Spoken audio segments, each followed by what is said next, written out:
السلام علیکم ورحمت الله وبرکاته و مغفرته. محترم پوښتنه کړې ده چې دا کمیشن کاري مسأله وایي زه یو مال د یو کمپنۍ سره رانیسم، مثلا د یو کمیشن کاره په توسط باندې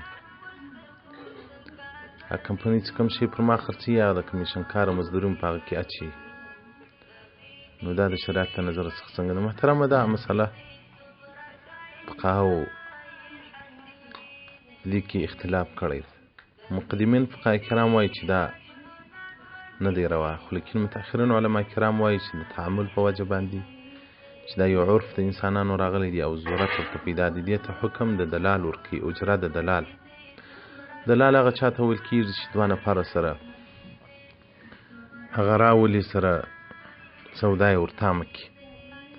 زید بکر دی یو شی رانیسي، ما بانس کې دریم سړی راولاړ شي، دوی دوه سره پیدا کړي شی په دا ما بانس کې خرڅ کړول شي. اوس دا دلال کولی شي چې له دواړو طرفو څخه خپله مزدوري واخلي، معلوم معینه مزدوري کولی شي چې د یوه طرفه یې واخلي. هغه چې څنګه عرف راغلی وي، څنګه رواج په منطقه کې د تجارانو څنګه رواج پر هغه باندې، او دغه رنګه په حصصو باندې هم کولی شي چې مثلا وایي د 100 لک روپو مال در خرڅومه، ګراک در پیدا کومه، په 100 لک کې مثلا دونه غواړم. دا د شریعت له نظر څه مشکل نه لري، ځکه تعامل د انسانانو راغلی دی او ضرورت دی ورته.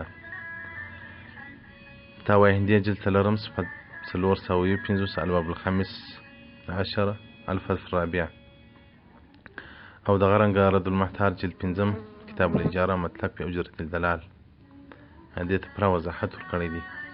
نو دا اوس خلکو د کمیشن کاره نوم پرې ایښی دی، په اصل کې دا دلال دی. نو د دلال مزدوري ټول فقهای کرام ورلره جواز ورکړی دی، د ضرورت په خاطر یا تعامل انسانانو رواج دغسې جوړ شوی دی. نو په دې کې محترمه څه مشکل نشته. والسلام علیکم ورحمت الله وبرکاته.